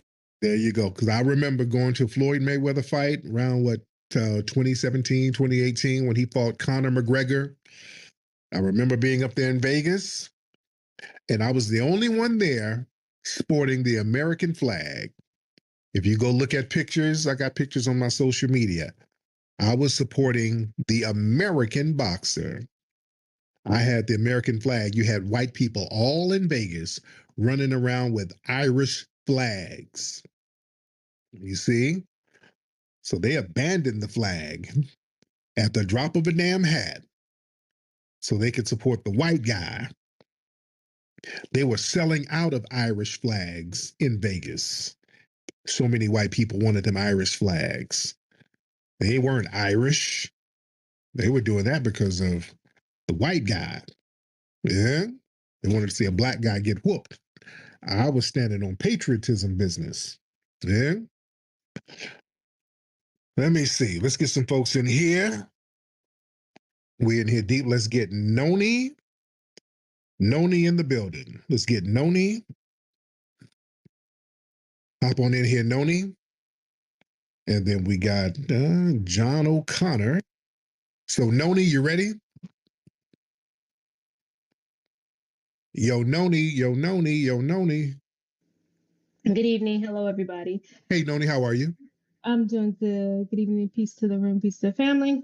I wanted to make a few points. The first thing I want to say is I appreciate the work that you do, and I donate to the museum. It's on reoccurring. Oh, so it comes out. Yes, I'm so proud to be able to do that. It's actually an honor to donate. I'm so proud of the work that you're doing, that we're doing together as a family. So I want to say that. Also attended Microphone Check. It was amazing.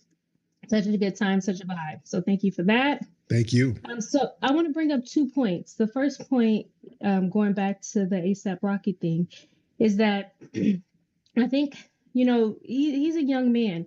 You know, he has the right to change, to grow, to evolve.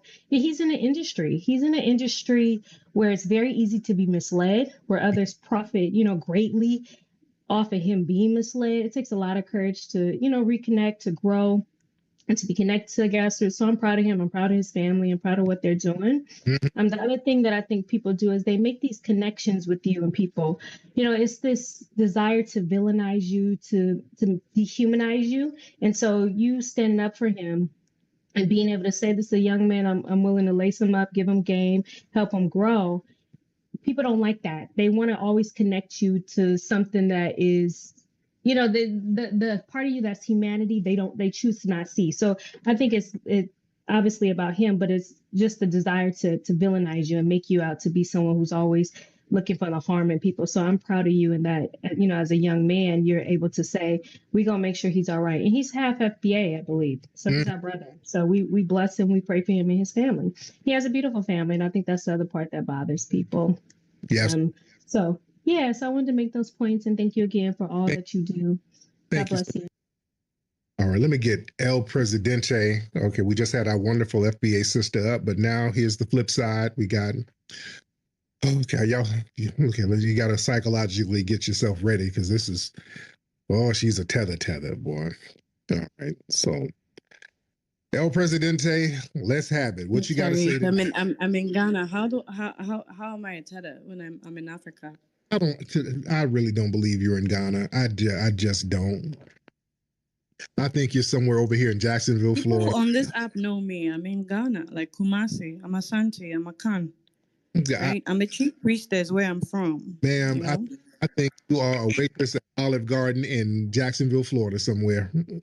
That's what I think. I mean, I don't know. I don't know whether to take that as a threat or flattery, but I'm genuinely in Ghana. I'm not lying. Okay, so what's on your mind, El Presidente? Yeah, like today, let's not really like spew toxicity. I listened, right? I heard the white supremacists come up, right? And what I find interesting is that you did notice that, you see, when it comes to white people, it doesn't really matter about the flag, right? They will always choose your race. So I find it interesting how you notice that, and yet you still don't see the plot. You see how they unite regardless, no matter what happens. They see each other and they unite. Tariq, why are we fighting? Help me understand. You're in Ghana and you're asking why we're fighting? And you over there? Yeah, like you've been to Ghana before. If you ever come again to Ghana, like I would like to host you. I haven't. Give you some very good fufu. Yeah. Sit you down as a brother and we have to talk. Slow down. It breaks my heart. Slow down. It breaks my heart that a white. Can y'all hear me? Because she act like she can't hear me. She just gets to jolt off babbling. Slow down. Slow your ass down. Slow down, beloved. No. You get to babbling, you have to slow it down. You got time. You're not gonna sit up here and talk about why we're so divisive. And you're in Ghana. Okay, let's take that. You're in Ghana, over there with that big ass Slade castle. You were over there sitting around that. It was. Here they go. I gotta hear this. Here they go with the splaining. Here comes the splaining. Come on. It's literally history. When they brought weapons of mass destruction, Lord. And they built their forts, and they fought our people and killed us, captured us. You can read. You can literally read it. You've come there. You've seen it yourself. I have not been there. I have not been to Ghana. That explains a lot. It breaks my heart that a white person will see us fighting and go like, I like. Oh. Family, they get to splaining about that damn slave castle. Boy, this is the thing. It just chaps my ass. Well, they get to splaining. They act like that slave castle just magically dropped out of the sky. Like, ooh, what is this? Ooh, I'm confused. Is this for slaves? Like they didn't know. Y'all niggas built it.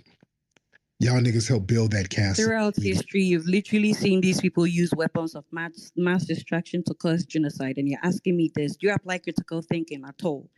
It's crazy. You've seen these people in real time do what they do everywhere. Look at Palestine. Y'all complicit with them. Y'all had a little system going with the Portuguese. Y'all stop acting like, oh, they made me do it.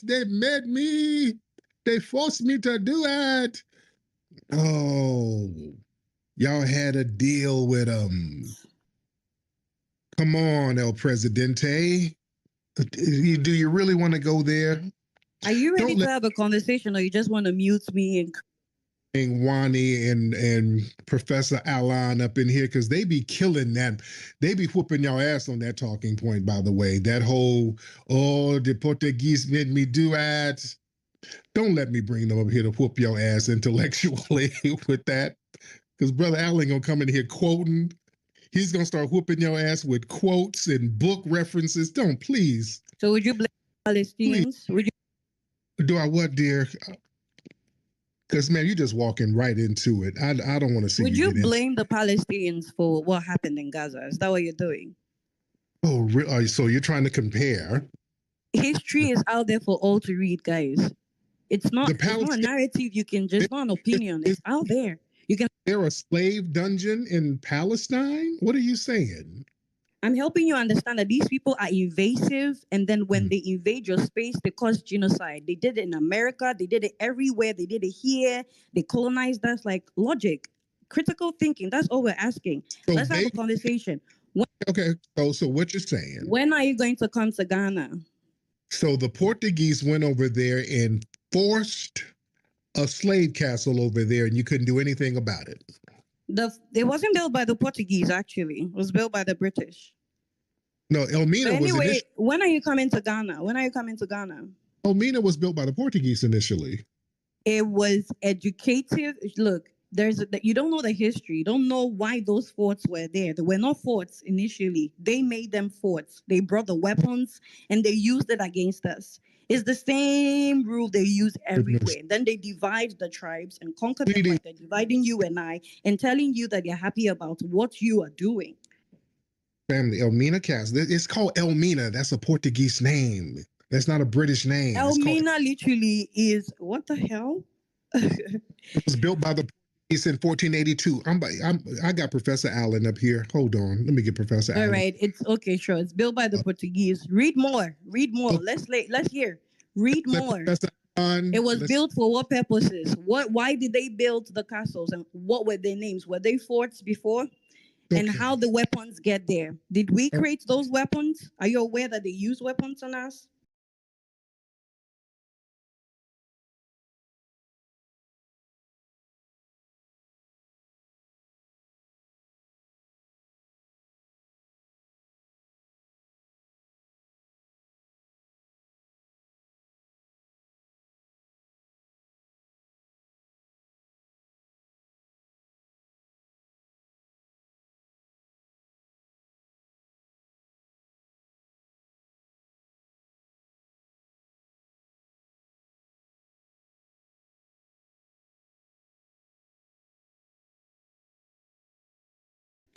Are you aware that they brought cannons?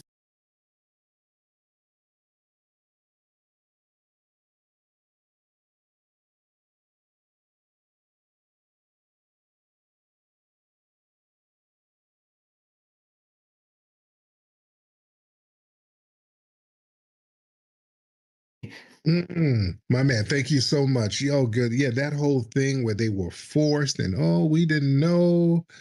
Oh, then she tried to say it was the British. No, that castle has been there since the 1482. Come on.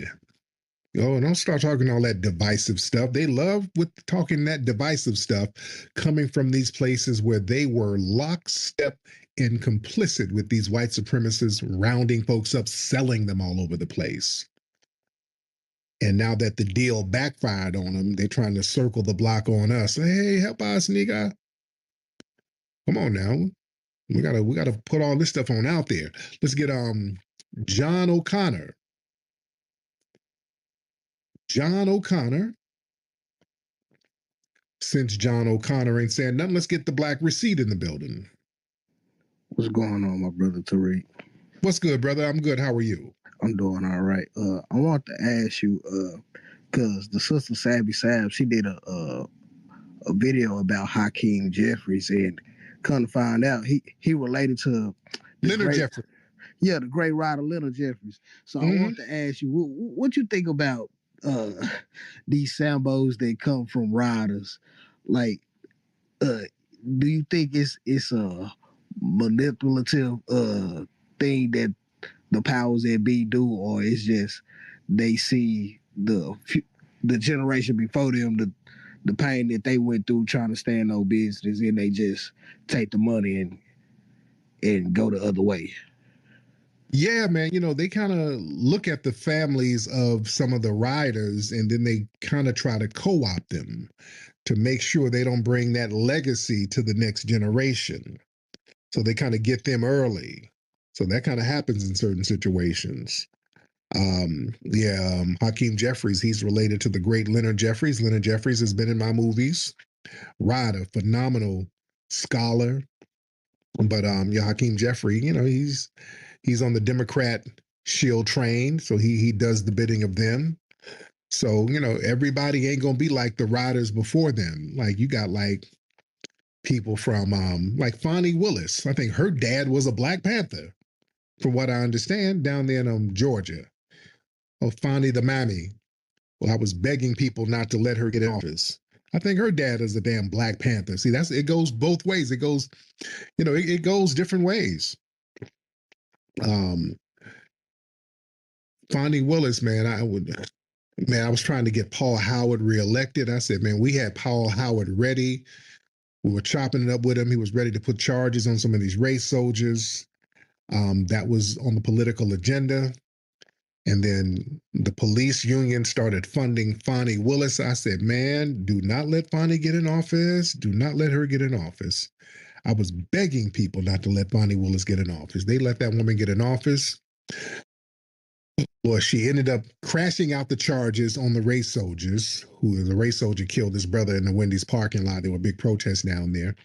She crashed that out and let him get away with that. And I said, I knew that was going to happen. Then she started putting charges on Black folks. She started putting them charges on Young Thug. That whole trial, which turned out to be a big ass nothing burger, wasted all the taxpayers' money in Atlanta, wasted all of their tax money on that damn bogus ass RICO charge for our brother Young Thug. And then her ass got caught up in the scandal. She throwing that little old squatty coochie around to lawyers and just made a big mess down there. I said, God damn it, y'all need to listen. That woman turned out to be a big old cluster flop down there. Lord. Man, people got to listen. When we're telling y'all, hey, that ain't it. Trust me, that ain't it. Okay, hey, Halo, we got a Democrat shield in here. Halo, I don't want to hear it. Halo is the Democrat shield. He comes in with the Democrat talking points. I'm so tired of you guys. The Democrat shills, y'all come in here with y'all canned talking points. I don't want to hear it. Let's get Sir Tickles. Sir Tickles in the building. All right. The Tickles, hop on in here, man. Hey, what's going on, brother? FBA all the way. I just wanted to say that I am what you call a top male, but for you, I will be a bottom. Yeah, you're not. Thank you. I'll land my plane. You're not FBA. No. You telling us the stuff you do at the green card office. That's what you needed to do to get your green card. Dude, no. You had to smuggle some bush meat in your bussy to get over here, sir. You ain't no FBA. All right, let me get Jaywan in here. Jaywan Hopping. Hello, brother Tariq. I just wanted to ask that how much does the CIA pay per hour these days? You tell me, because they hire musty tethers, I heard. Tell me, Jay. Come on, hop in, Jay. Oh no, don't run off. What would the CIA need to pay somebody to sabotage your little dilapidated village? All right, really get over yourself. It kills me when these tethers act like there needs to be some kind of CIA intervention to undermine their little shantytown village over there. Nigga, y'all over there selling goats for peaches. Like, oh, there's a contempor over here, nigga. Sir, stop it. All they got to do is go over there and steal your goats, and you done. They don't need no CIA for you. You ain't got nothing that's worthy of CIA infiltration. There's nothing over there to infiltrate. You don't have anything going. Get over yourself. But you got some weird sense of importance. You fleeing over here. There's no CIA. Negro. Y'all sneaking over the border with suitcases full of bushmeat. What CIA is needed for that? Stop it. Let me get some more people in here. A couple of more folks in here. Couple of more folks. Raise your hand if you're ready. Let's get Mama Do. That's a hell of Mama Do. Hop in, Mama Do. I see my sister Brooke down there, the lovely Brooke. I see Brother McCall in the building. What's up, Brother McCall? I see Brother Arthur down there. Mama Do, what's up, Mama Do? What's up, Tariq? How are you? I'm good, Mama Do. Where are you from? I hear an accent. Yeah, I'm from Senegal. Senegal, there you go. And yeah. Are you? No, but are you in the, no, I'm not illegally in a foreign country. You know, my father is an engineer. All right, he have a big company in Senegal, and I don't need to flee. You know. So where are you now? So yeah. Are you in Britain or Senegal now? No, I'm not in Britain. I'm in France as a student. Got it. Okay. What's on your mind? No, I think that you talk about ethnogenesis on your side, and I agree. I mean, if y'all want to be proud and create your own identity, there's no problem about that, you know. I mean, in Africa, we have our own ethnicities, and it's not a problem. But the thing is hating on African because 1% of Africans are talking shit about you. I mean, that's when I disagree with you, you know. You cannot take what 1% of African did against you and say 90% of Africans are against you. No. Because you act like that, you know, you behave like that. I heard that you say that you don't hate foreigners, you don't hate Jamaicans and so on, but you know what you talk like you hate all Africans. You know what that's called? A projection. That's called a projection. Y'all love to project that you hate Africa shit onto us. First of all, you don't have anything for me to hate. I don't have time or energy to hate on people in a foreign land that's already struggling. We don't hate on that. That's not our culture. No foundational Black American hates on. Get off that bullshit. No, but you're saying tethers. You're saying down. Slow your ass down. None of us hate on you. You don't have anything to hate. You don't have anything for us to hate. You hate up. You don't. Oh no, you were talking a lot of crazy hate speech since now, man. You were talking a lot of bad words, saying that we're eating bushmeat, but 90% of Africans don't eat bushmeat. Hate speech. Y'all eat bushmeat. That ain't no goddamn hate speech. I'm not making that up. In fact, they caught a woman in France leaving somewhere in Africa with a suitcase full of goddamn bushmeat. I'm not making that up. That's not hate speech. What are you talking about? But 90% of Africans are eating food from agriculture, you know, from cows, from that's great. From things there. Dandy. That's fine. I mean, what are that's dandy. But we're not making it up. People eat bushmeat over there, and they be getting caught at airports with goddamn bushmeat. We're not making that up. I don't care about the percentages. But it's a small minority. Right. It's a small minority. Don't say the majority of Africans are eating bushmeat because this is fake news. Nobody said that. Nobody said that. But people do eat bushmeat, and they love it to the point where they try to travel with it. Damn, that's the culture over there. Don't get mad. Don't say we hate you, and that's the culture that you have over there. I mean, it's like us Africans saying that that's what I'm saying. African Americans. No, y'all hate your own culture. Nobody hates Africa more than somebody who fled it. Nobody. You guys hate your culture. And then you try to. No, it's fake. I don't hate my culture. In Senegal, we speak Wolof.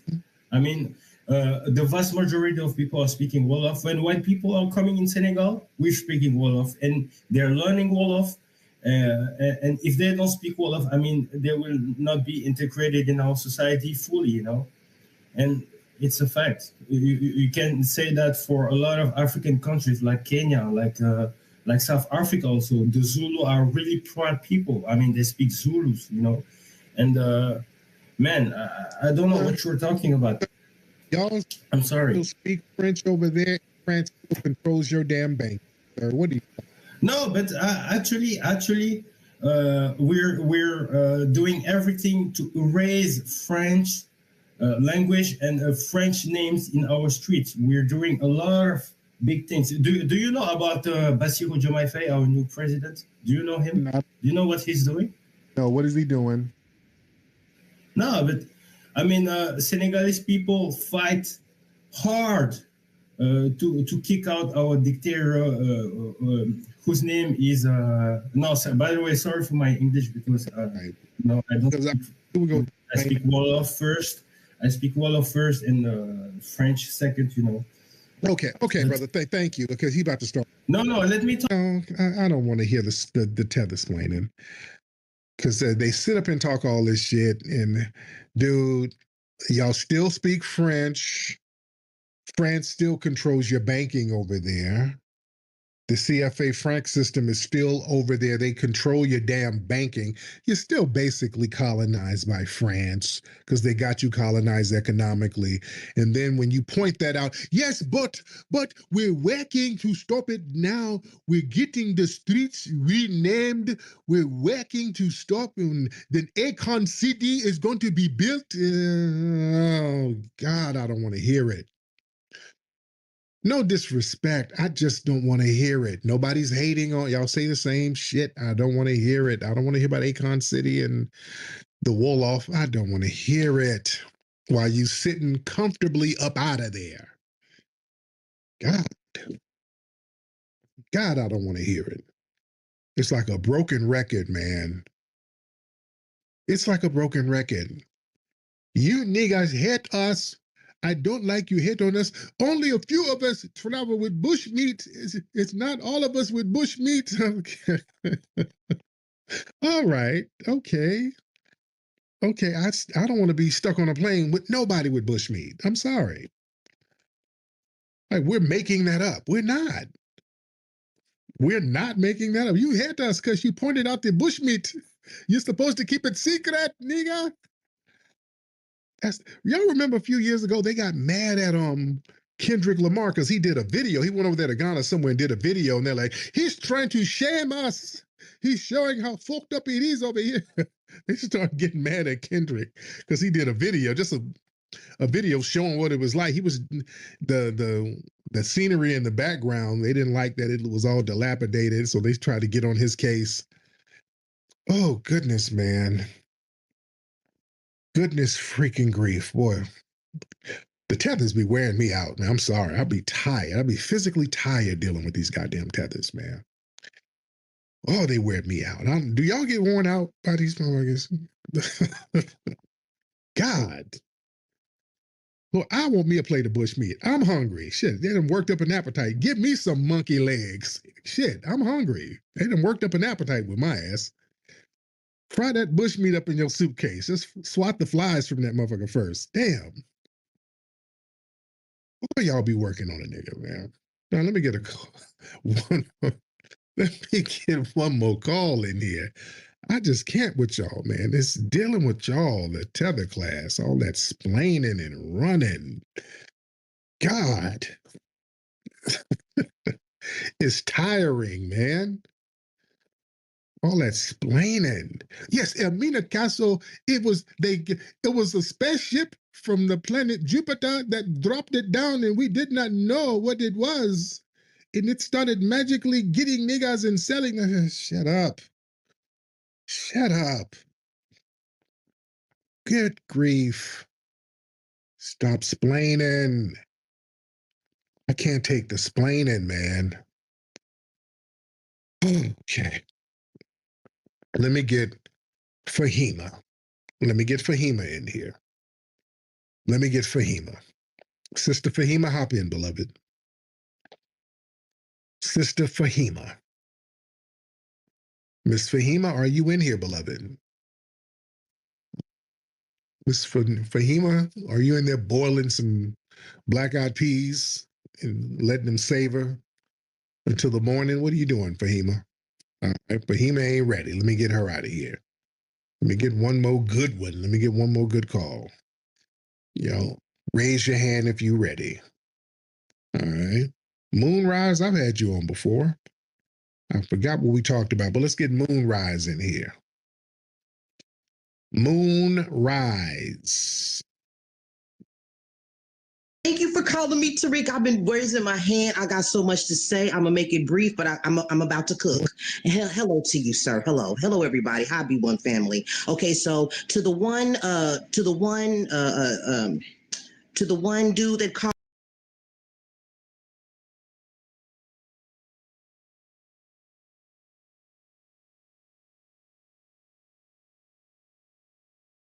But we do. We serve proudly. And then you also had the one woman, the El Presidente. I'm gonna tell you something, guys. I'm a nurse, and these African nurses don't even F with our FBA men. So Tariq, do us a favor and don't put her on no more, okay? Because she don't do nothing but divide us. I mean, she don't do nothing but try to play games with us. Because we all know that African women don't have nothing to do with our FBA men. They don't want to have nothing to do with them. Okay, and then another thing I want to say too, because I'm trying to get it all in because it's so much, but the tethers and these white supremacists during World War I and World War II. Our military, our men, they treated our men like shit. And then they're sitting here with their enemies, breaking bread with them, eating with them, having them they had rights. The prisoners had rights that we didn't have. Okay, so don't all of them, these crackers, these tethers, these shields. Dr.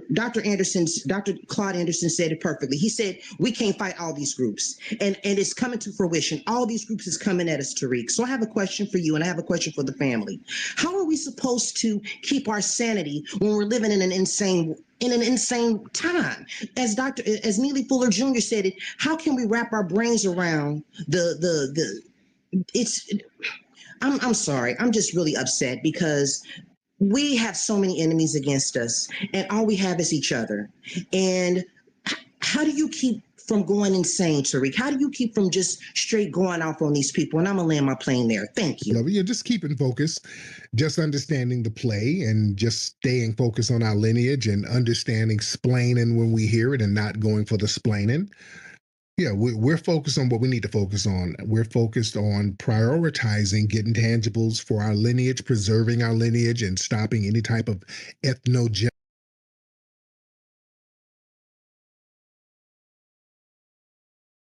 Out of here, man. Y'all go to hiddenhistorymuseum.com and give a contribution to the Hidden History Museum. Go to rootworkstyle.com. Get that Rootwork deodorant. rootworkstyle.com. Get the movie Microphone Check at microphonecheck.com, ladies and gentlemen.